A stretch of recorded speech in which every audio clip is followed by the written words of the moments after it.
Hi, this is Chris from Guitarist Magazine, and we're here at Namm 2015. And I'm Lee from Andertons. Proud to be with Andy Power from Taylor Guitar, Taylor's master guitar builder. Yep. Thanks for having me. No problem at all. We're going to focus on the 600 series in this video because that's had all the sort of the TLC over the last few months. So do you just want to start off with kicking us off with some of the changes that you've made and the reasoning behind that? Yeah, actually, this is kind of an interesting guitar to me because the real reason for its existence is we're trying to look forward to the future of what guitar making is going to be like in 20 years. More specifically, what the future of our forests are going to be like. And we look around and go, man, at the point where the world's exotic hardwoods, those tone woods, those are at their highest level of demand, those forests are being stressed to the point where, boy, they just can't keep up. So we started looking at home and thinking, well, in 20 years, we're going to have a lot of our own domestic hardwoods because those forests are very well managed. They're very well taken care of. They're sustainably harvested. 20 years from now, that's the wood that we're going to use.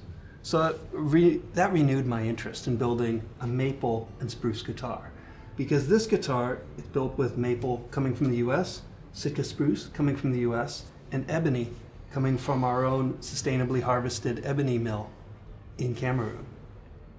And so this guitar, I completely revitalized it and looked at every major component of that guitar to try and maximize what that guitar could be to make it what I consider a more gratifying playing experience. Sometimes maple guitars, they can be a little bit limited in their appeal.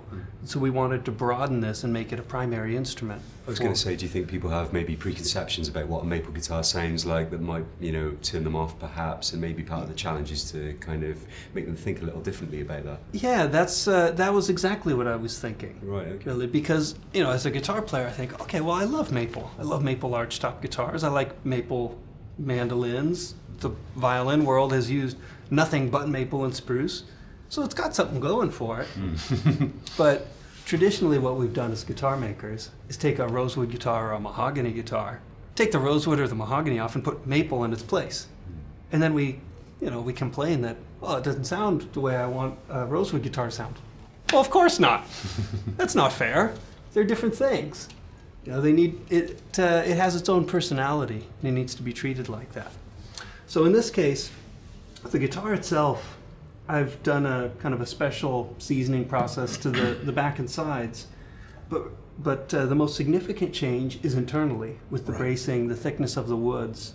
The finish is an ultra thin finish that we had first developed to use on our 800 series. We introduced last year, as well as what we call a torrefied top. Some people have different ways to describe it, but in reality, what it is a top that's been baked. It's been cooked until it starts to resemble a piece of wood that's had a bit more playing time on it, a few years break-in time, so to speak.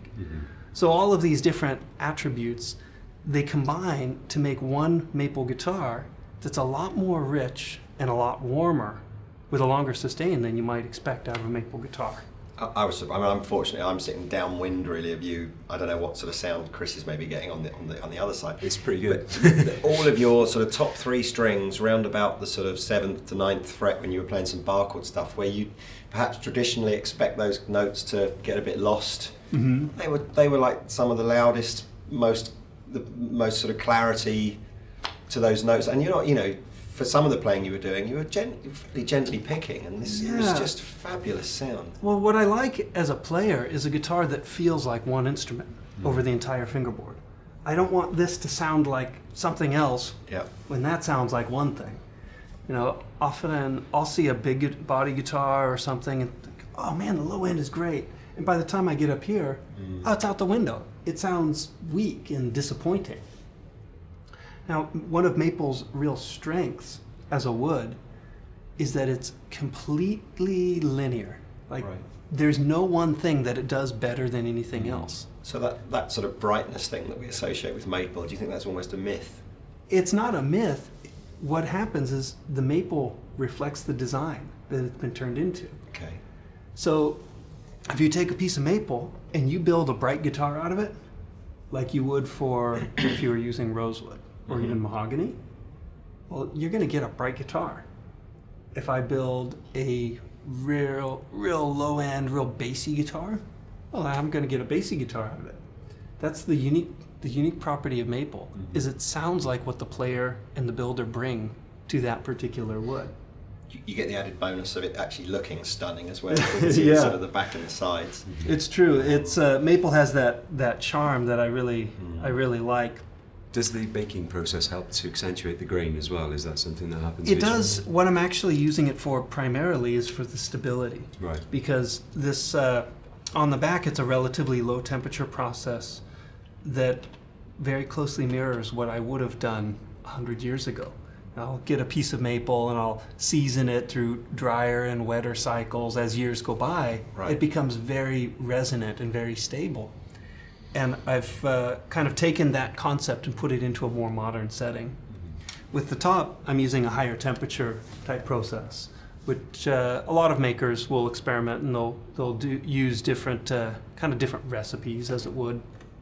I was fascinated when you, just before we started shooting, you said that although your title is Master Guitar Builder at Taylor, and you've obviously been building guitars for a long time, but you're saying that the longer you do this job, the more you realise how much more there is to learn.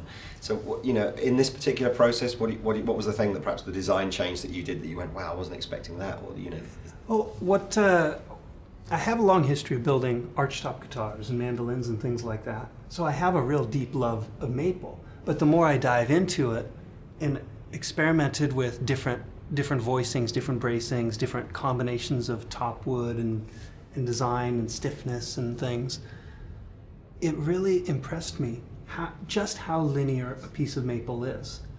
Literally, it sounds like whatever a player and the builder do. Because I tried some guitars that I deliberately built real bright, and it would do that. And I tried some guitars that were deliberately very dark or very bassy, and it did that. It reflects what the player brings to it. Is it just the size of the guitar that determines whether it becomes bright or bassy, or is it much more to do with the bracing? Or Well, I have to look at the whole guitar as a whole. They're all components of one cohesive design. So the size of the guitar, yeah, that makes a huge difference. Because that determines, okay, well, what's the frequency of the air mass inside the body? How much vibrating surface do I have on different plates and things?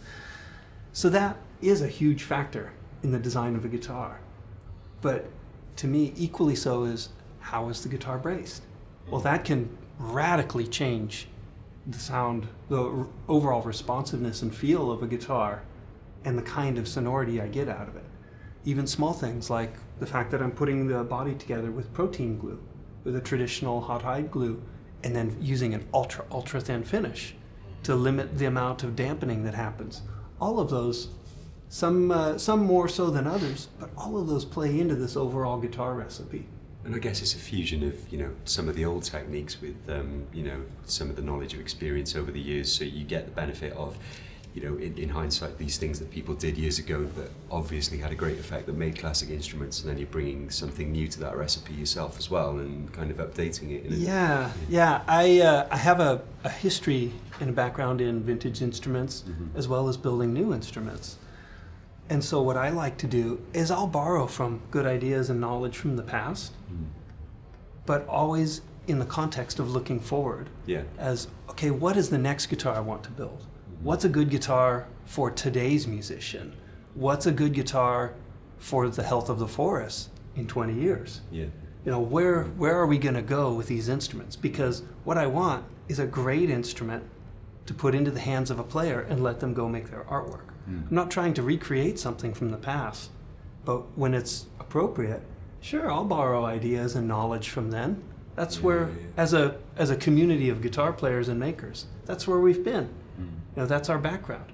So certainly I'll take knowledge, but mix it with the knowledge of today and our ability to manufacture and kind of the higher technology aspects of guitar making that are available now, and try and marry those into the most happy design and most happy guitar to put in the hands of musicians. Cool. It's really quite heartwarming to hear a guitar manufacturer take such a forward-thinking environmental view, because most of the time when I deal with other guitar manufacturers, it almost sounds like their selection, it almost sounds like as their opportunity to source woods is restricted, they see that as like, oh, we can't get the wood from this forest anymore, and we can't get the wood from this forest, so we're having to use this wood. You know, whereas I think with Taylor, it's the fact that you're sort of going, let's see this as an opportunity to make a better guitar, you know, and at the same time, you know, do the right thing for the environment as well. So yeah, I think, you know, Bob and all of the team at Taylor have really sort of pioneered that thinking in the guitar world, and I think every other guitar manufacturer should take note and be more responsible. Actually, well, I suppose in fairness, it starts with the customers as well, because if the customers demand that the guitars are made more responsibly, then of course the manufacturers will react. It does, but in at least in our shop, Bob and I have this mindset of, well, it's smart to invest in the inevitable. I see the condition of the forest, I see where we've been, I see what we've done over the last 100 years, because you're seeing the effects of it today. So you think, okay, well, in 20 years, I'll still be building guitars. I still want them to be made of wood. And these materials that I've relied on for the last 20 years, some of those are in good shape. Some of those are in less good shape. And I have to take care of that. I want to be a responsible steward with those resources. And so we're always looking ahead, thinking, the goal here is to build a great instrument, and if I haven't done it, I can't do it with materials I've used in the past, then what else am I going to do? Because I still want to build great instruments. So, you know, it sort of forces you into a position of looking forward and thinking, this is where I want to go, this is the best way to go. What does that do now? What does that mean for me today? And today, the first step for me is building a guitar like this, like the 614. Using sustainably harvested material throughout, because it's a fun guitar to play and healthy. Do you want to just a couple of other things? So presumably the whole 600 series is being redesigned. So exactly. You're going to see all the favourite shapes, whether you're a dreadnought guy or a grand console, or grand auditorium, or even some of the bigger guitars. So they're all going to be done. Now this has got the ES2 system on. It does. Just explain that again, because I know some people will probably still not be totally familiar with the difference between that and the previous ES system. Well, the previous ES system, that was our first proprietary electronics system that we had developed. It was magnetic based, just like all the good studio microphones, amp preamps, all that kind of stuff. This system is actually moving in the direction of piezo technology, but rather than an under-saddle pickup, we've come up with this way of putting the crystals, the piezo elements, behind the saddle. Because in doing that, you can control the amount of preload, or the amount of pressure that crystal is under. So you think of a piezo element almost like a sponge, where as it gets squished, it produces voltage, and that's what we turn it into, or use to turn into sound, and replicate the properties of a guitar. Well, there's only so much that it can be squished before it just can't take anymore. Underneath the saddle is so far beyond what that crystal can handle. So you're talking to the difference between being underneath the bridge, which is traditional, Yes, whereas to physically just mounted behind the actual saddle now. Yeah, now this thing behind the saddle, I have complete control of exactly how much pressure that thing is under. But in between the top of the guitar. Between the top of the guitar and the saddle, it would just be squished. It'd be flattened like a steamroller. So it's completely... This one is actually behind it, right, alongside the saddle. And so what I'm capturing is the three-dimensional motion of the saddle and the top of the guitar. And by being able to control how much pressure it's under, I have a far more natural sound, far better dynamic range. Is the three little spots here, that's the giveaway of where it is on exactly. the guitar. Yeah. And these are those little spots that you see. They have a tiny, tiny adjustment screw. Yeah. That allows me to adjust the amount of pressure that I have against the saddle. Obviously, I didn't want it to be staring at me in the face. Yeah. So we made it very unobtrusive. Yeah. But those little elements are able to capture a lot of the motion, the natural motion of the top, plus the strings in the saddle. So I have a far more touch-sensitive system than I've ever had in the past. I was going to say, do you think that part of the limitations of previous piezo systems was that sort of almost lack of headroom, because everything's really squashed and really tight, and so that, you know, you've got that constriction dynamically, whereas this now opens it. That's exactly the case. What happened before was underneath the saddle, typically would be those crystals were sandwiched in between the saddle and the bridge. Well, you've got like 60 pounds of downward pressure on it. That's far, far too much. It's like that element had just been crushed by a steamroller. Behind here, we're measuring it in terms of inch ounces. It's almost no pressure at all. Right. And that allows this tremendous amount of dynamic range out of a piezo crystal. So I have the plug-in and play friendly kind of response and the stability of a piezo-based system, but with far better clarity, touch sensitivity, and headroom dynamic range than I've ever had in the past. Fantastic. One of the things that might be interesting, because you obviously there's been an emphasis on thinking about where the next 20 years are going to go, as well as, you know, what you're doing right now. So, you know, what is the guitar that you want to build next? Can you give us any little tidbits of information about what you're working on or thinking about? In the last week, I've been working on some classical guitars and some archtop guitars and some flat top guitars and some electric guitars. So it really is, what's coming next are more guitars. Good. I mean, obviously you've done the 800 and the 600 series now that have had the complete ground up redesign. Absolutely. So do we deduce then that presumably 700 or 500 series is next? Well, they to me, each instrument series has its own personality, and they have their own kind of sonority and purpose for existing. And so in certain cases, something like a GS Mini, boy, that guitar, for what it is darn near perfect. There's very little that I would change about that. Yep. Other instruments like the 600 series, to me, this had a purpose in life that wasn't reaching its full potential. So in something like this, I chose the 600 and went, this is the perfect instrument because it can be a real professional quality, world-class instrument that a lot of players find appealing. It's a very gratifying playing experience. So yeah, other instruments will, sometimes their purpose in life will change. For sure. Cool. Great. Done? I think so. Thanks very much, Andy. That was really interesting. Yeah, Thank you very much. bet. Thanks for having me.